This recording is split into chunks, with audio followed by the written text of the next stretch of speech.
Hey, folks, and welcome to week 15. Okay, so this week, I'm going to come back to this part in just a minute. The sample mini annotated bibliography I will come back to in just a moment. Okay, so other than that, there's a video for you to watch called Writing in the Real World. Watch this before you do the remainder of this. The next thing, of course, is to turn in your revision of essay 1, 2, or 3. Writing in the real world is sort of talks about getting away from the 5-paragraph essay and thinking through how you might structure a paper. So you might want to watch that before you finish your revision of essay 1, 2, or 3. After that, you want to write an introduction to essay 4. You should have enough information at this point that you can give us the background, more or less the statement of the problem that you're going to look into here. Okay, there is, of course, a sample if you would like to take a look at that as well. Now I want to go in and talk about this sample the mini annotated bibliography.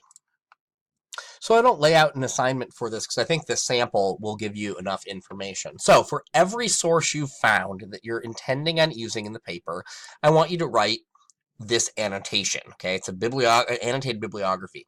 The bibliographic info part is the MLA formatted citation, which is right here in red, and then there's the annotation, hence annotated bibliography. Okay, and what I want you to do here is to lay out the questions that your source answers, what those answers are, and why the source is credible, and any possible weaknesses. Okay, that might be things like author background, source credibility, study design, etc., etc., etc. Okay, so I want you to get in and kind of talk about the details of how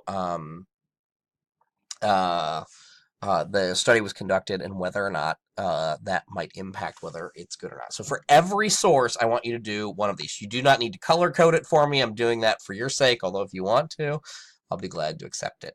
Okay?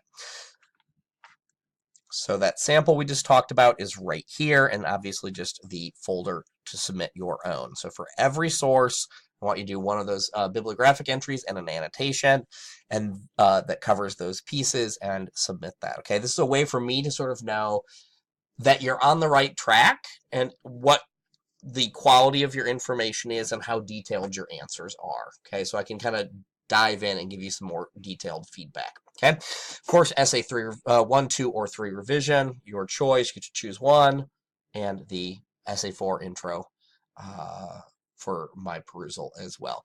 If you got any questions, don't hesitate to let me know.